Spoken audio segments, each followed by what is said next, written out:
Démons et merveilles, Michael Darjoy.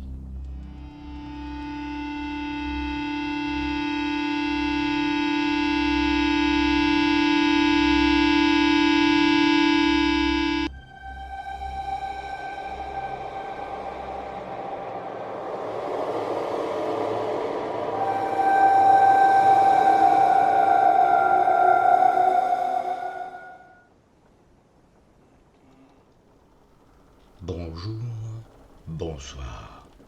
Bienvenue dans ma grotte.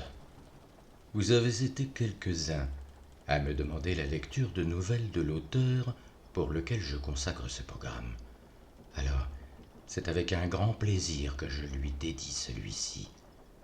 Âgé de 14 ans, l'auteur en question s'enrôle en 1891 comme mousse dans la marine marchande. Il réussit son diplôme d'officier et, photographe amateur, obtient l'autorisation de monter une chambre noire sur son navire. Il abandonne la vie maritime en 1899 et ouvre une salle de culture physique en 1904, puis donne des conférences sur ses expériences en mer à partir de ses clichés de typhons et de tempêtes. Le succès littéraire arrive en 1907 avec les canaux du Glencarrig.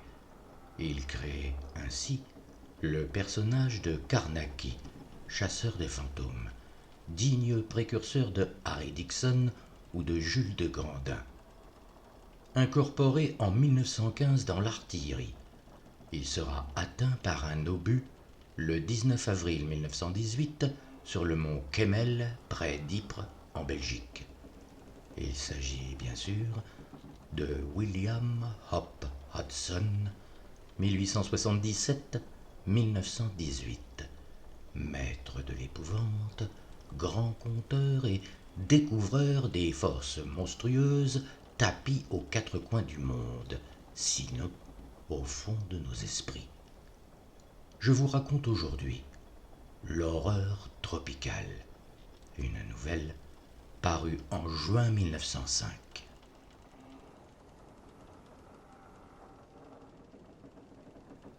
Cela fait 130 jours que nous avons quitté Melbourne, et depuis 3 semaines, nous naviguons dans des eaux calmes au milieu de cette chaleur lourde et humide. Il est minuit et nous sommes de quart sur le pont jusqu'à 4 heures. Je sors et m'assieds sur le panneau de cale. 1 minute plus tard, Jockey, notre plus jeune novice, me rejoint pour bavarder. Nous avons passé bien des heures à bavarder ainsi durant les quarts de nuit, même si, bien sûr, c'est Jockey qui parle tout le temps. Je me contente de fumer et de l'écouter, poussant de temps à autre un grognement de circonstance pour montrer que je suis attentif à ses propos.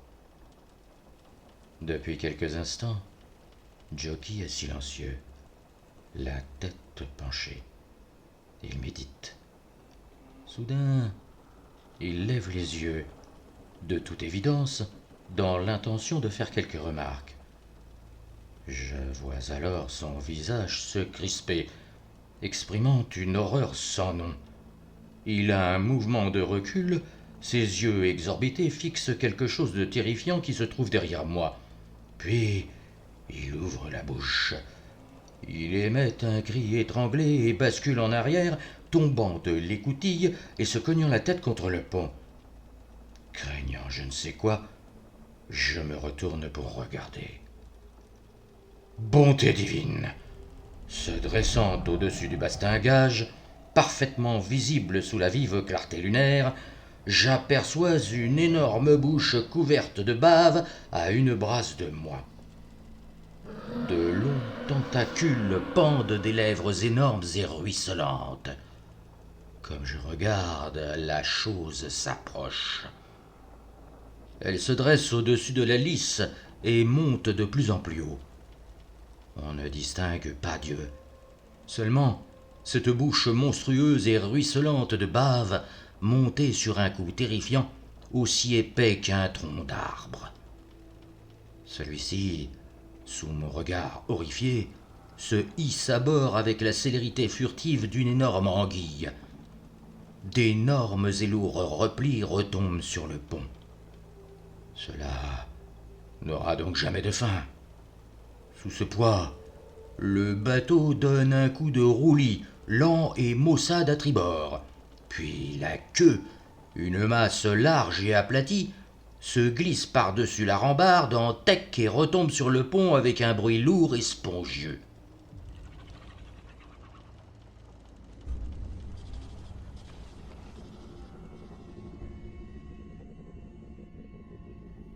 Durant quelques secondes, l'abominable créature reste à cet endroit. Ses replis visqueux se tordent dans tous sens. Puis, avec des mouvements brusques et rapides, la tête monstrueuse se déplace sur le pont. À côté du grand mât se trouvent les coffres de rangement ainsi qu'un boucau contenant du bœuf salé récemment ouvert. Le couvercle a été mal replacé. L'odeur de la viande semble attirer le monstre et je peux l'entendre renifler bruyamment. Puis, les lèvres s'entr'ouvrent, découvrant 4 énormes crocs. La tête se porte rapidement en avant, un fort craquement retentit, viande et boucau disparaissent.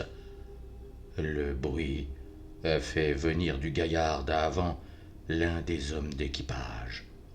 S'approchant dans la nuit, il ne distingue rien au début. Puis, comme il se dirige vers l'arrière, il voit et fait demi-tour pour s'enfuir avec des cris horrifiés. Trop tard, de la bouche de la chose a jailli une langue longue et large, d'un blanc brillant, garnie de dents acérées. Je détourne les yeux, mais je ne peux m'empêcher d'entendre les écœurants gloup gloup qui suivent. L'homme de la vigie, alerté par le bruit, a assisté à la tragédie. Il court se réfugier dans le poste d'équipage et referme la lourde porte d'acier après lui.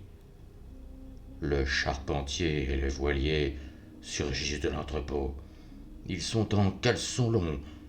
Apercevant l'effroyable chose, ils se ruent vers les cabines à l'arrière avec des cris de peur. Le second maître, après un rapide regard depuis la dunette, se précipite au bas de l'escalier des cabines avec le timonier sur ses talons. Je les entends verrouiller la trappe et réalise brusquement que je suis tout seul sur le pont principal. Jusqu'ici, j'ai oublié que j'étais en danger, moi aussi.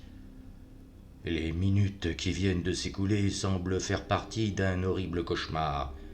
Mais à présent, je comprends ma situation et, surmontant l'horreur qui me figeait sur place, je me retourne pour chercher un abri. Ce faisant, mon regard se pose sur Jockey, évanoui et gisant, inerte, là où il est tombé. Je ne peux pas l'abandonner ainsi.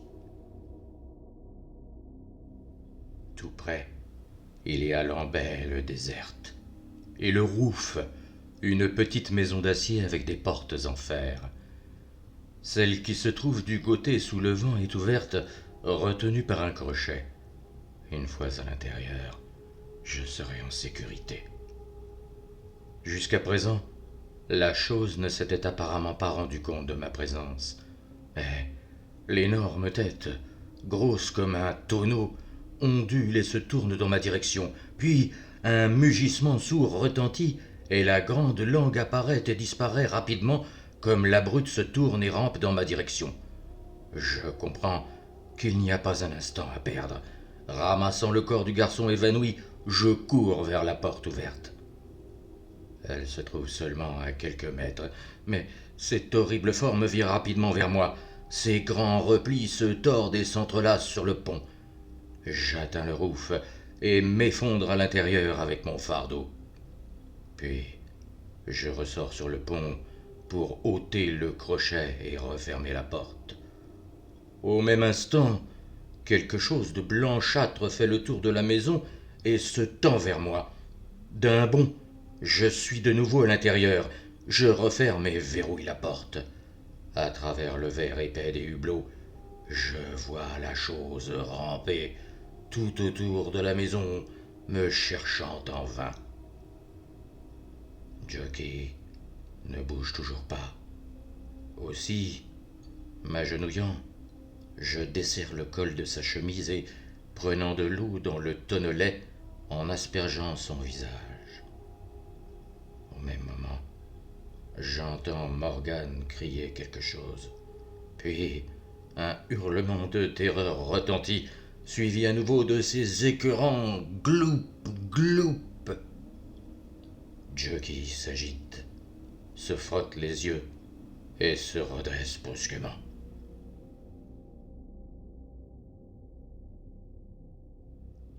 Mais que criait donc Morgane?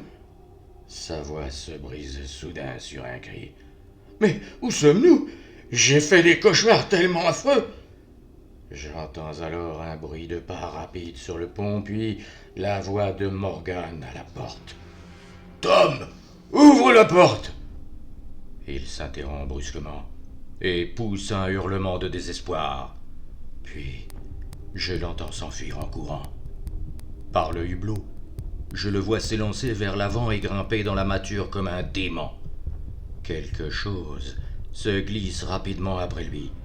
Cela semble blanc dans la clarté lunaire et s'enroule autour de sa cheville droite. Morgane se fige sur place, sort vivement son couteau de sa gaine et frappe furieusement vers la chose démoniaque. Elle le lâche. En un instant, il se remet à grimper de toutes ses forces tout en haut du mât de perroquet. Un moment de calme suit ces horribles événements, et bientôt, je vois le jour se lever. On n'entend pas un seul bruit, si ce n'est la respiration lourde et haletante de la chose. Comme le soleil monte dans le ciel, la créature s'allonge sur le pont et semble goûter la chaleur. Toujours aucun bruit. Les hommes à l'avant ou les officiers à l'arrière sont silencieux. Ils ont sans doute peur d'attirer l'attention de la chose. Pourtant, un peu plus tard, j'entends à l'arrière la détonation d'un pistolet. Regardant au dehors, je vois le serpent dresser son énorme tête comme s'il écoutait. J'ai un bon aperçu de la partie avant du navire et du monstre. À la lumière du jour, je distingue ce que la nuit m'avait caché.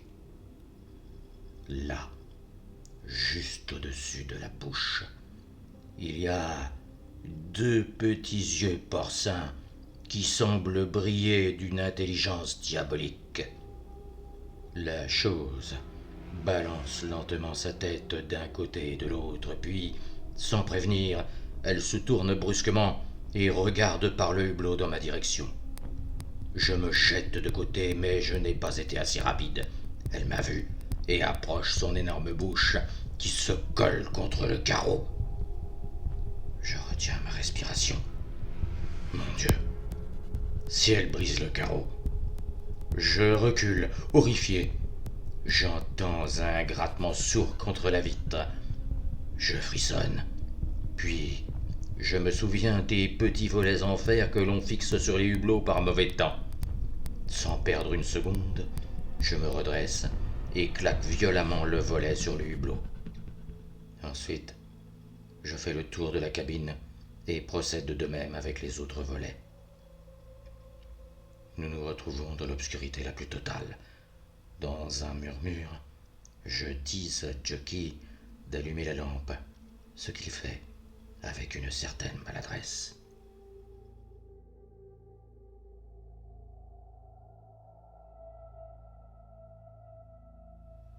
Environ 1 heure avant minuit, je m'assoupis. Je suis brusquement tiré de mon sommeil, quelques heures plus tard, par un cri déchirant, suivi du tintement sur le pont d'une louche à eau. On entend une course rapide, puis ce bruit révoltant. Gloup, gloup. Je devine ce qui s'est passé. L'un des hommes à l'avant s'est glissé hors du poste de l'équipage pour chercher un peu d'eau. De toute évidence, il pensait que les ténèbres dissimuleraient ses mouvements. Le malheureux, il a payé de sa vie cette tentative insensée. Après cela, je n'arrive pas à retrouver le sommeil. Pourtant, le reste de la nuit se passe calmement. Vers le matin, je m'assoupis un peu, mais me réveille en sursaut de temps à autre. Jockey dort paisiblement. Il doit être épuisé après les terribles événements de ces dernières 24 heures. Vers 8 heures, je le réveille et nous mangeons un petit déjeuner frugal composé de biscuits secs et d'eau. Heureusement, nous avons une bonne réserve d'eau. Jockey semble avoir recouvré ses esprits et recommence à parler un peu, sans doute plus fort qu'il ne le faudrait. Car, tandis qu'il bavarde, se demandant comment tout cela finira, un coup terrifiant retentit contre la paroi de la cabine. Après cela, Jockey n'ouvre plus la bouche. Comme nous restons assis là, je ne peux m'empêcher de me demander ce que font les autres membres de l'équipage. Les pauvres diables retranchés à l'avant ne pourront jamais tenir sans eau, comme la tragédie de la nuit dernière l'a prouvé. Vers midi, j'entends une forte détonation, suivie d'un terrible beuglement. Puis, le bruit du bois fracassé et volant en éclats, et les cris de douleur poussés par les hommes. Je me demande en vain ce qui a bien pu arriver. J'essaie de raisonner. La détonation était très forte. Il ne s'agissait donc pas d'un fusil ou d'un pistolet, à en juger par le rugissement démentiel de la chose. Le projectile l'a touché et a fait des dégâts. En réfléchissant davantage, j'en arrive à la conclusion que ceux réfugiés à l'avant ont réussi à s'emparer du petit canon de détresse que nous avons à bord. Bien que je sache que les hommes ont été blessés, peut-être même tués, une certaine exultation s'empare de moi, tandis que j'entends les rugissements de la chose. Elle est certainement grièvement blessée, peut-être même mortellement. Hélas, au bout d'un moment, les beuglements cessent et l'on entend seulement un grognement de temps à autre, exprimant plus de la colère qu'autre chose.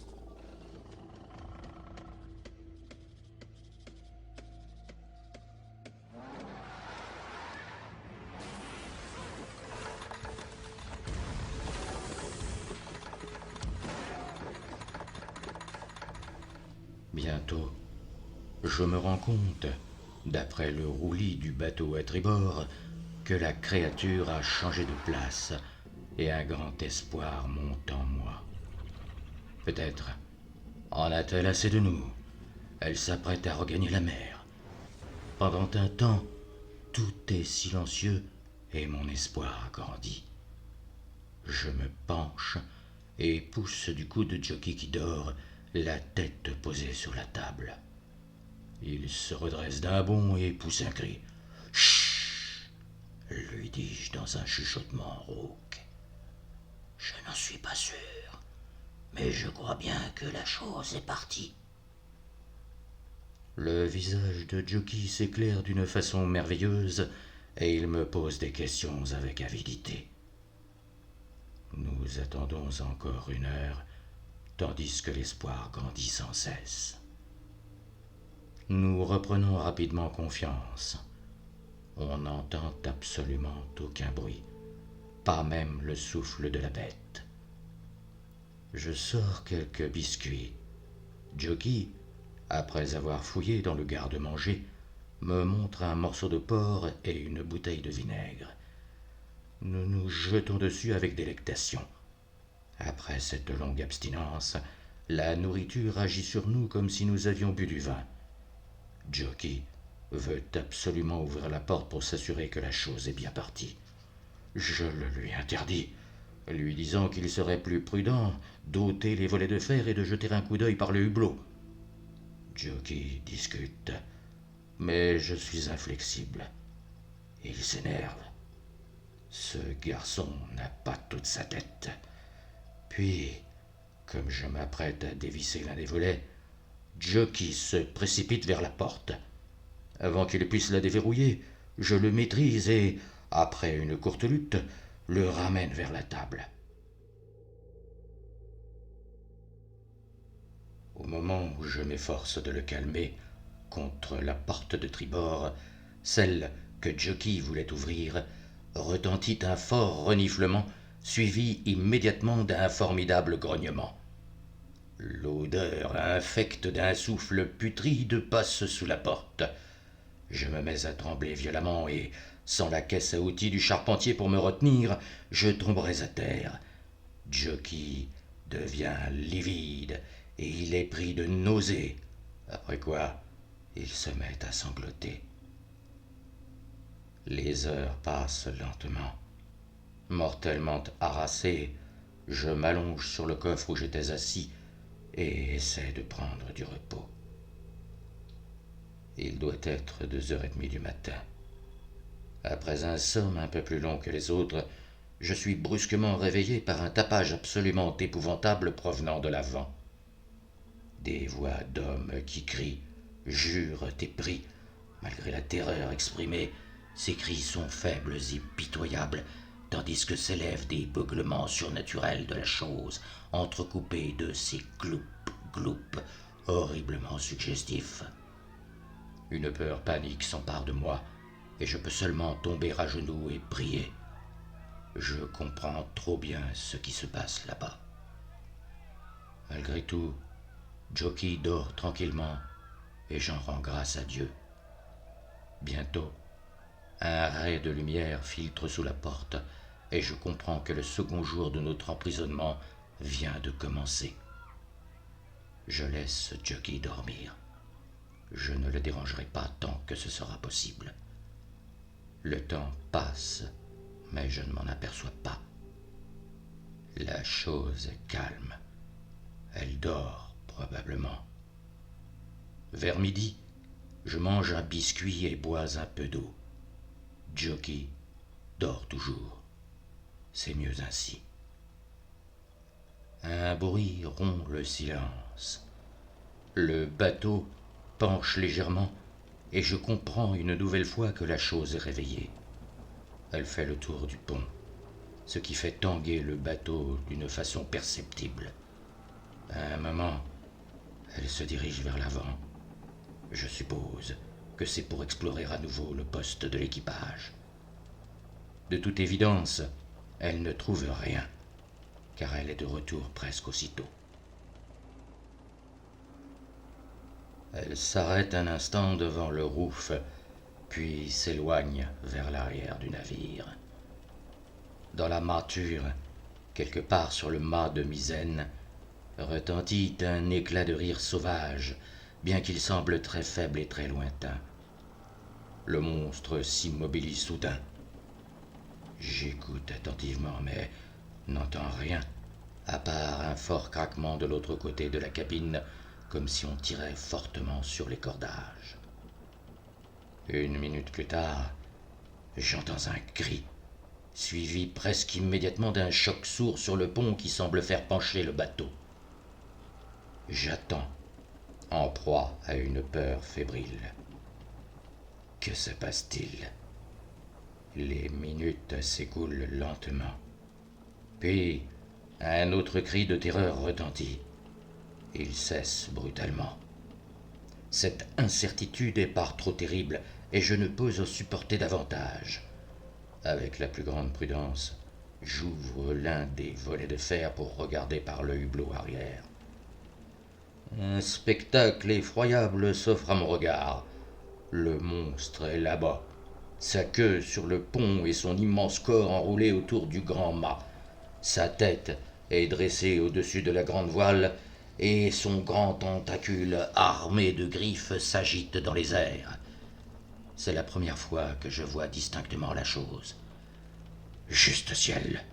Elle doit peser au moins 100 tonnes. Sachant que j'en aurai amplement le temps, j'ouvre le sabord lui-même, tends ma tête au dehors et lève les yeux. Là-haut, tout en haut de la vergue de la grand-voile, j'aperçois l'un des marins. Même à cette distance, l'horreur déformant ses traits est visible. À ce moment, lui aussi m'aperçoit et pousse un cri faible et rauque. C'est un appel au secours. Je ne peux rien faire pour lui. Comme je regarde, la grande langue sort vivement de la bouche monstrueuse et le cueille sur la vergue, exactement comme un chien apprête une mouche sur la vitre d'une fenêtre. Un peu plus haut, mais heureusement hors de portée, il y a 2 autres marins. Autant que je puisse en juger, ils sont attachés au mât au-dessus du grand perroquet. La chose essaie de les attraper, et après de vains efforts, elle y renonce et commence à redescendre le long du mât, se glissant repli après repli vers le pont. Je remarque alors une profonde blessure sur son corps, à une vingtaine de pieds de sa queue. Mon regard se porte ensuite vers l'arrière. La porte de la cabine a été arrachée de ses gonds et la cloison, à la différence du rouf de l'embelle, elle, est en bois de teck, est en partie brisée. Avec un frisson, je réalise la cause de ces hurlements après le coup de canon. Me retournant, je me tords le cou pour essayer d'apercevoir le mât de misaine, mais n'y parviens pas. Le soleil est bas et la nuit va bientôt tomber. Alors, je rentre la tête et verrouille solidement hublot et volet de fer. Comment cela se terminera-t-il? Oh, mon Dieu, comment? Un peu plus tard, Jockey se réveille. Il est très agité. Bien qu'il n'ait rien mangé de la journée, je n'arrive pas à lui faire avaler quelque chose. La nuit tombe. Nous sommes trop épuisés et trop abattus pour parler. Je me suis allongé, mais je ne parviens pas à trouver le sommeil. Le temps passe.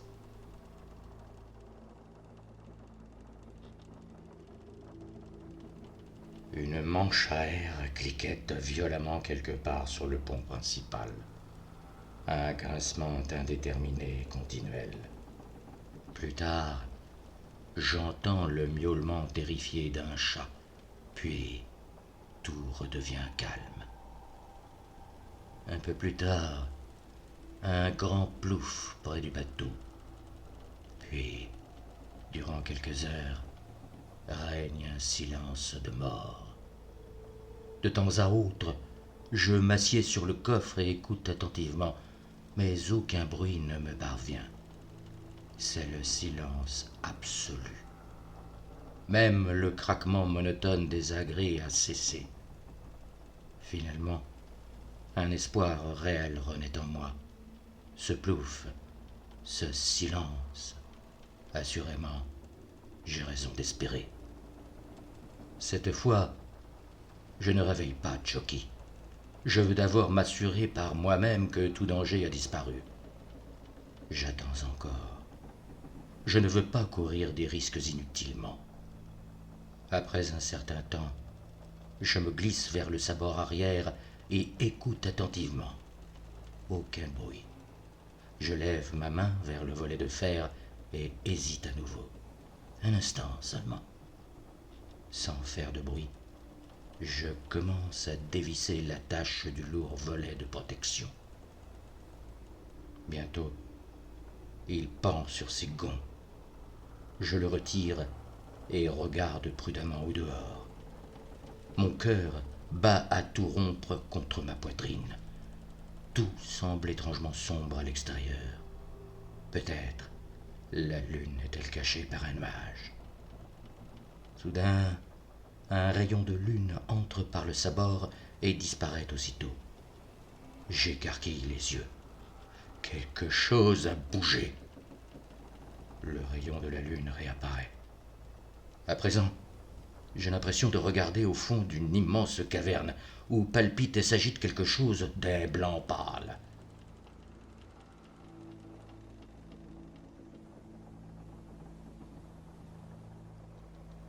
Mon cœur semble s'arrêter. C'est le monstre. Je recule vivement et saisis le volet de fer pour le refermer. À cet instant, quelque chose frappe le carreau avec une force incroyable, le brise en 1000 morceaux et passe à côté de moi, pénétrant dans la cabine. Je pousse un hurlement et m'écarte d'un bond. Le sabord est entièrement rempli par la chose. La lampe l'éclaire faiblement. Cela se déroule et se tord de tous les côtés. C'est aussi large qu'un tronc d'arbre est recouvert d'une peau lisse et gluante. À son extrémité, il y a une grande pince, comme celle d'un homard, seulement 1 millier de fois plus grosse. Je me blottis dans le coin le plus éloigné. La chose a brisé et mis en morceaux le coffre à outils d'un seul coup de ses redoutables mandibules. Jockey, à 4 pattes, s'est réfugié sous une couchette. La chose se retourne brusquement dans ma direction. Je sens la sueur couler lentement sur mes joues. Elle a un goût salé. Cette mort affreuse se rapproche. Crac! Je suis projeté en arrière. Elle a brisé le tonnelet d'eau sur lequel j'étais appuyé et je me retrouve par terre, pataugeant dans l'eau. La pince se lève et s'abaisse en un mouvement rapide mais incertain. Elle heurte le plancher en un coup sourd et puissant, tout près de ma tête. Jockey pousse un cri étouffé. Lentement, la chose se redresse et commence à faire le tour de la cabine. Elle plonge vers une couchette et s'empare d'un traversin qu'elle éventre et laisse tomber. Elle continue son inspection, cherchant sur le plancher. Ce faisant, elle trouve la moitié du traversin éventré. Elle semble jouer avec, puis s'en empare et l'emmène hors du sabord. Une odeur putride envahit la cabine. On entend un grincement sourd, puis quelque chose entre à nouveau par le sabord. Quelque chose de blanc est défilé, garni de dents. Elle se balance ici et là, heurtant les couchettes, le plafond et le plancher, les rappant avec le bruit d'une grande scie au travail. À 2 reprises, elle passe rapidement au-dessus de ma tête et je ferme les yeux. Puis, elle repart.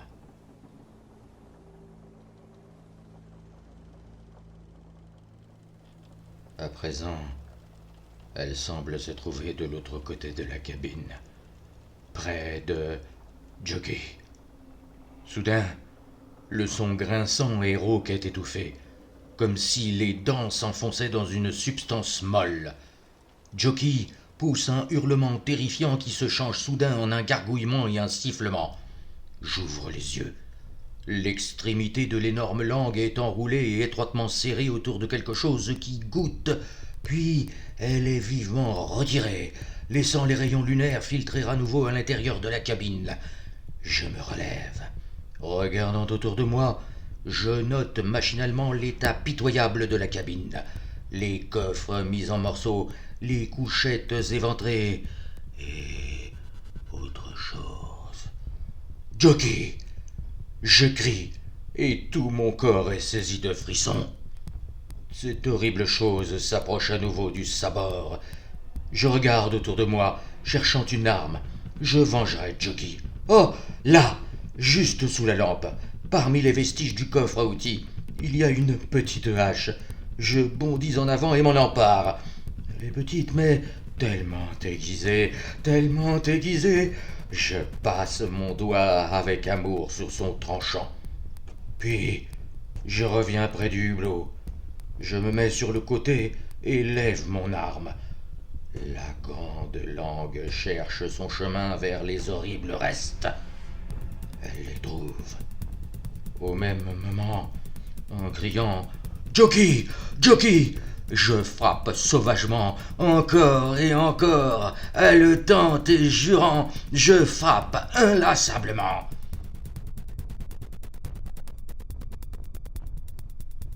La masse monstrueuse tombe sur le pont et se tord comme une effroyable anguille.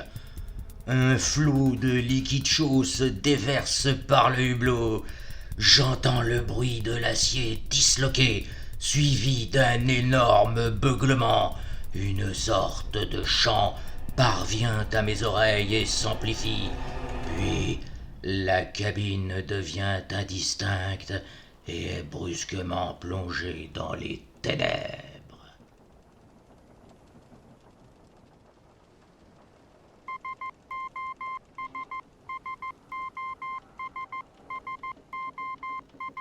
Extrait du journal de bord du vapeur Hispaniola. 24 juin, 11 heures du matin. Avons aperçu 4 mâts à 4 quarts par bâbord de vent, manifestement en détresse. Nous nous sommes approchés et avons mis un canot à la mer pour monter à bord. Il s'agissait du Glendoon, en provenance de Melbourne et se dirigeant vers Londres. Avons trouvé le navire dans un état épouvantable. Les ponts étaient couverts de sang et de vases. Le rouf en acier était complètement défoncé. À l'intérieur, avons découvert un jeune homme d'une vingtaine d'années, dans un état avancé d'inanition, ainsi que les restes d'un garçon de 14 ans sans doute.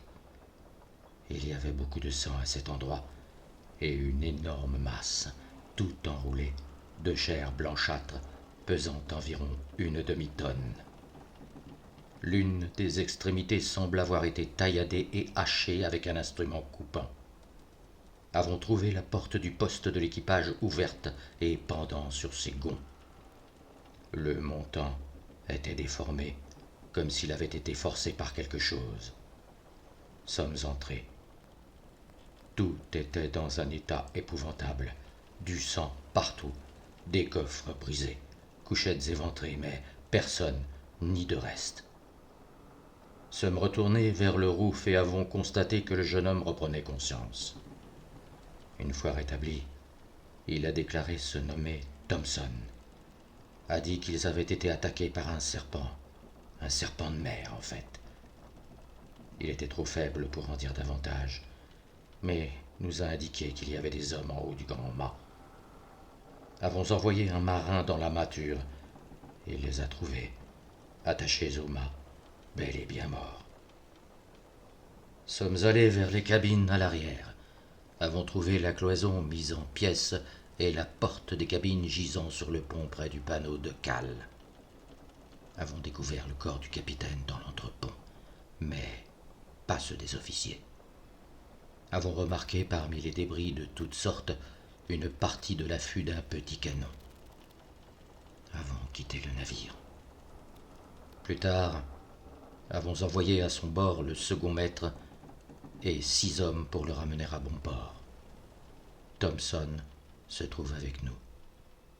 Il a écrit sa version des faits. Nous considérons que l'état du bateau, tel que nous l'avons trouvé, corrobore en tout point son récit. Signé William Norton, capitaine. Tom Briggs, premier maître.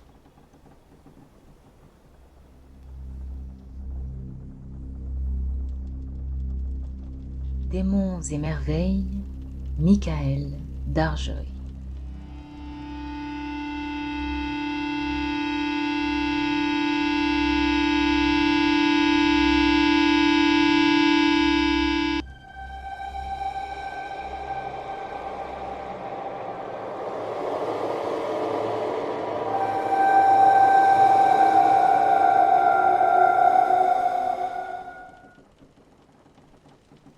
L'horreur tropicale, une nouvelle de William Hop Hudson, parue en 1905. Lovecraft écrit sur l'auteur « Rares sont les écrivains qui peuvent égaler William Hop Hudson, lorsqu'il ébauche le dessin des forces sans nom et de monstrueuses entités toutes proches, au moyen d'allusions fortuites et de détails sans importance, ou bien lorsqu'il communique le sentiment du surnaturel et de l'anormal.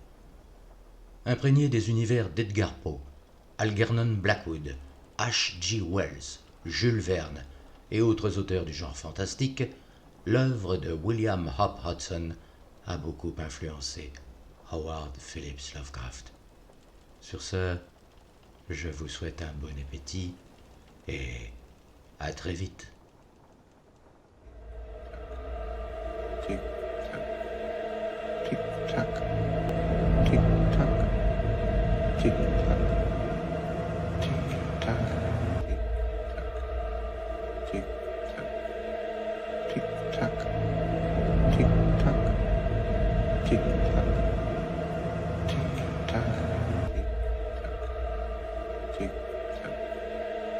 tic-tac, tic-tac, tic-tac, tic-tac, tic-tac.